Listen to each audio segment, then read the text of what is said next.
సరే గురూజీ. అంటే తెలిసి తెలిసి చేసిన తప్పులివి. తెలియక చేసిన తప్పుల వల్ల గూడా దోషాలు ఏర్పడతాయా? ఏర్పడతాయి కదా!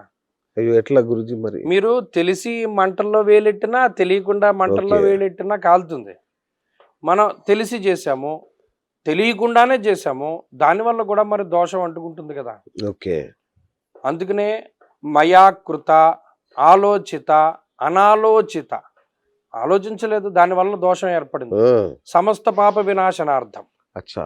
ప్రాయశ్చిత్తం ప్రతి దాంట్లోనూ ఉంటుంది. ఓకే. దానికి సంబంధించి మనం మనకి ఏదైతే శాస్త్ర ప్రమాణం ఉన్నదో దాన్ని ఆచరించడం. ఓకే. అసలు ఒక మనిషి జీవితాన్ని, ఒక మనిషి జన్మ ఎత్తాడు అంటేనే వాడి కర్మల్ని దగ్ధం ఎలా చేసుకోవాలా అని ప్రయత్నం చేయాలి. ఓకే. తప్పితే వీళ్ళు ఇహపర భోగాల్ని అనుభవిస్తూ ఓకే. ఈ జీవితం కాలం తక్కువగా ఉంటుంది కలియుగంలో. ఆ కర్మల్ని దగ్ధం చేసుకోక మళ్ళా వీటిల్లోనే చిక్కుకుని పునరపి జననం పునరపి మరణం పునరపి జననే జఠరే శయనం ఇహ సంసారే బహుదుఃఖారే పాహిమురారే అన్నారు శంకర భగవత్పాదులు. హ్మ్. అవి ఉడుతూనే ఉంటాడు వాడు. ఈ మనశ్శాంతి లేకుండా చేసే ఈ దోషం ఏదైతే తెలిసి తెలవక చేసే తప్పుకి ఏ క్షేత్రానికెళ్ళాలి పరిహారం కోసం? మీరు ఎప్పుడైనా ఒకటి గుర్తుపెట్టుకోండి, జాతకం కొంతమందికి ఉంటుంది, కొంతమందికి ఉండదు. జీవితంలో బాగా లేదంటే జాతకం ఉన్నవాడు జాతకం చూపించుకుని పరిహారాలు చేసుకుంటాడు. అవును. జాతకం లేదు, పుణ్యక్షేత్ర దర్శనం, పుణ్యతీర్థ దర్శనం, లేదా అందులో స్నానం చేస్తూనే ఉండాలి. నెలకొక క్షేత్రానికి వెళ్ళగలిగిన, ఓహ్! లేదు జ్యోతిర్లింగ దర్శనం.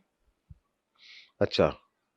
సౌరాష్ట్రే సోమనాథంచ శ్రీశైలే మల్లికార్జునం ఉజ్జయిన్యాం మహాకాల ఓంకారమమలేశ్వరం పరల్యాం వైద్యనాథంచ డాకిన్యాం భీమశంకరం సేతుబంధేతు రామేశం నాగేశం దారుకావనే వారణాస్యాంతు విశ్వేశం త్రయంబకం గౌతమీ తటే హిమాలయేతు కేదారం గుష్మే సంచ శివాలయే అన్నారు.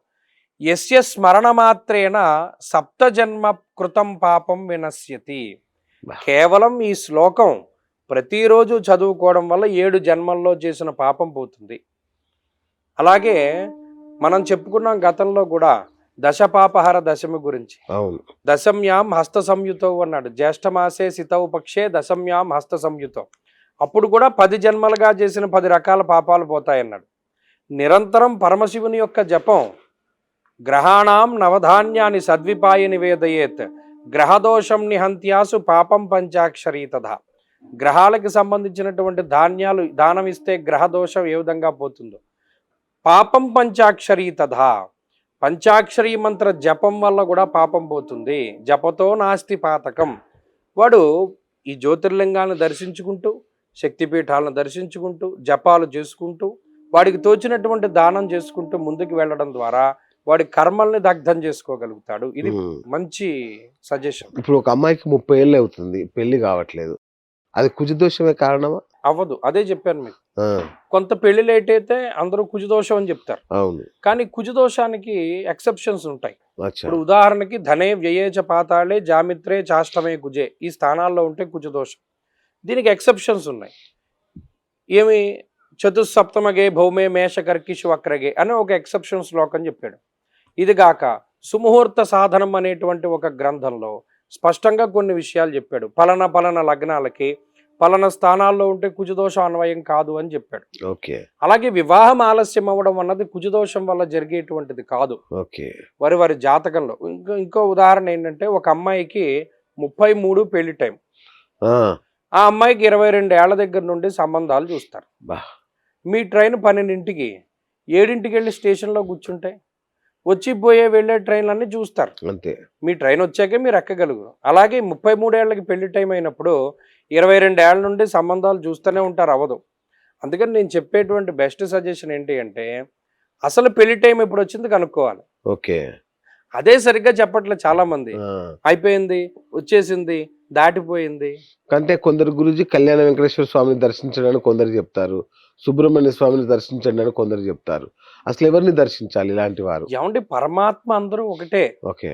శ్రీ గురు చరిత్ర అనేటువంటి గ్రంథం శ్రీపాద శ్రీవల్లభ చరితామృతంలో చదివితే ఆయనే చెప్తాడు, నేనే దశమహావిద్యా స్వరూపము, నేనే తార, నేనే చిన్నమస్త, నేనే షోడసి, నేనే వెంకటేశ్వరుడు. ఇంకా చెప్పాలి అంటే బగళాముఖి ఆరాధన తిరుపతిలో విశేషంగా చేయబడింది. నిజమా? తిరుపతి పద్మావతి వెంకటేశ్వర్లు ఇద్దరిని బగళాముఖి రూపంలో ఆరాధించినటువంటి వారు ఉన్నారు. బా స్తంభన దేవత, అది అవును. గురుచరిత్రలో ఉంది, ఇదేం నా సొంత కవిత్వం కాదు. ఆ, వారిని బగళాముఖి రూపంలో ఆరాధించినటువంటి వారు ఉన్నారు. ఓకే. ఇటువంటివన్నీ కూడా శ్రీపాద శ్రీవల్లభ చరితామృతంలో కనబడతాయి. కాబట్టి పరమాత్మ ఒక్కడే, రూపాలు వేరు. కరెంట్ ఒకటే, ఓ చోట లైటు, ఓ చోట ఫ్యాను, ఓ చోట టేబుల్ ఫ్యాను, ఓకే. ఓ చోట సీలింగ్ ఫ్యాను, ఓ చోట వాషింగ్ మిషన్, ఓ చోట గీజరు. అనేక రకాలైనటువంటి రూపాలు. కరెంట్ వచ్చేది ఒకటే, 240 వోల్ట్స్, 50 హెర్ట్జ్, ఓకే. అంతమించి ఏం మార్పు ఉండదు. రైట్. అలాగే పరమాత్మ ఒక్కడే, రూపాల్లో తేడా ఉండొచ్చు, ఓకే. ఓకే. ఎవరిని ఆరాధించినా ఒకటే. రైట్. గురుగారు, ఈ మధ్య పెళ్ళిళ్ళు ఎలా తయారయ్యాయంటే పెళ్ళైన ఏడాదికే విడాకులు. అవుతున్నాయి. సో దీనికి కారణం వాళ్ళ మధ్య ఈ పడక సుఖం లేకపోవడం కూడా ఒక దోషమేనా? అది కూడా ఒక దోషం కింద చూడొచ్చా? కొంతమంది అలాగే చెప్తున్నారు. ఆ, ఎందుకు విడిపోయారమ్మా అంటే "ఆ, వాడు మగాడు కాదండి" అని చెప్తున్నారు. ఆ, ఇది జాతక ప్రకారంగా మనం పరిశీలన చేసినప్పుడు అసలు వాడు నపుంసకుడా, వాడిలో పుంసత్వం ఉందా లేదా అన్నది కూడా జాతకంలో ఉంటుంది. తెలుస్తుందండి. తెలుసు. ఓకే. వీడికి సంతానం కలుగుతారా? ఎందుకంటే నపుంసక గ్రహాలు అని కొన్ని గ్రహాలు ఉన్నాయి. అవును. ఆయా గ్రహాలు పలానా స్థానాల్లో ఉంటే వీడు నపుంసకుడు అంటే వీడికి పిల్లలు పుట్టరు. లేదు, ఓకే. స్త్రీకి కూడా అలాగే, ఆ, స్త్రీకి కూడా అలాగే.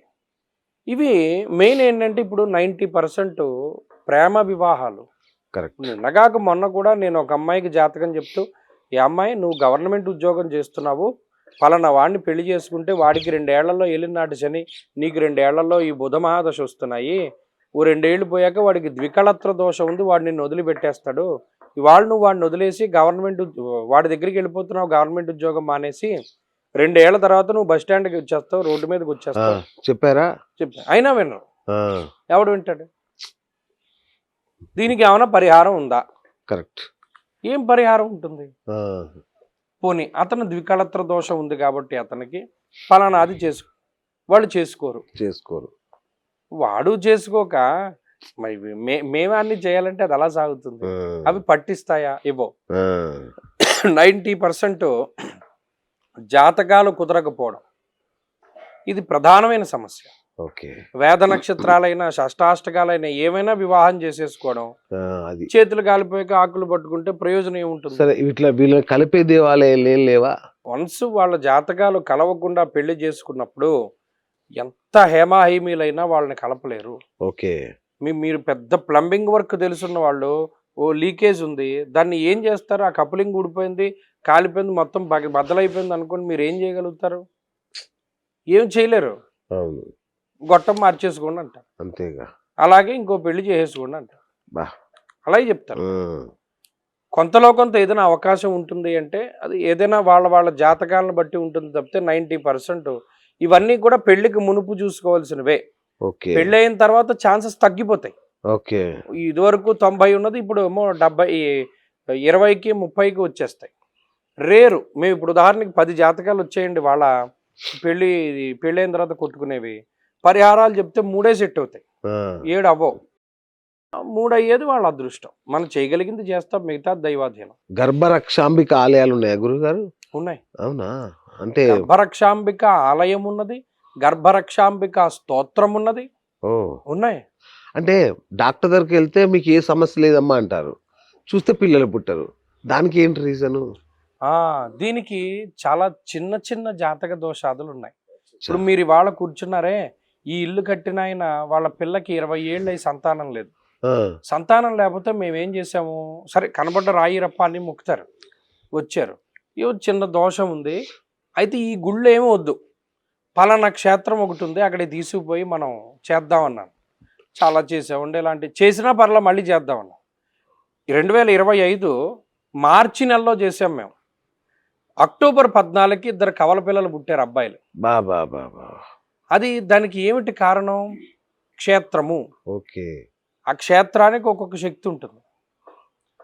ఇప్పుడు ఉదాహరణకి మొన్న నాతో ఏదో దేవాలయానికి వెళ్ళినప్పుడు మొన్న శ్రీశైల క్షేత్రం దగ్గర ఉండేటువంటి హాటకేశ్వరానికి వెళ్ళినప్పుడు ఒక ఆయన మాట అన్నాడు, ఈ హాటకేశ్వరం గుడి చుట్టూ ప్రదక్షిణం చేస్తేనండి, ఇక్కడ గర్భస్రావం కలిగేటువంటి వారు కనుక ప్రదక్షిణ చేస్తే అది అవ్వకుండా పిండం గట్టిపడి నిలబడేటువంటి పరిస్థితులు ఉంటాయండి. బా లేదా ఏదైనా అబార్షన్స్ అయిపోతూ ఉంటే ఇక్కడ ఉండేటువంటి మూలికా శక్తి ఎలా ఉంటుందంటే వాళ్ళకి సంతానం కలిగేలాగా ఆ, ఉంటుందండి అని చెప్పి ఒక ఆయన మాట అన్నాడు. క్షేత్రం ఉంది, మేము వాళ్ళని తీసుకెళ్ళినటువంటి క్షేత్రం ఉంది. ఆ, ఆ క్షేత్రంలో ఏంటంటే సుబ్రహ్మణ్యేశ్వర స్వామి ప్రత్యక్షంగా ఆ, ఆయన నిదర్శనం ఆ గుడి. బా మేము 10-15 భయంకరమైనటువంటి కేసెస్ అలాంటివి. ఆ, 2 సార్లు అబార్షన్లు అయిన వాళ్ళు, 3 సార్లు ఐవీఎఫ్లు ఫెయిల్ అయిపోయిన వాళ్ళు తీసుకెళ్ళాం. వారికి సక్సెస్ అయింది, పిల్లలు పుట్టారు. అదే దేవాలయంలో మళ్ళా వాళ్ళకి పేర్లు కూడా మేము పెట్టాం. అబ్బా బాబా కాబట్టి ఇదేంటంటే జాతక దోషం. జాతక దోషం. మీకు ఏమంటే దాన్ని సున్నితంగా మనం పట్టుకోగలిగి ఆ, చేయగలుగుతాం. పరిపూర్ణంగా దేవుడికి చేసేది చేయగలుగుతాం. చేస్తాం. నమ్మకం ప్రధానం. చేస్తే సక్సెస్ అవుతుంది.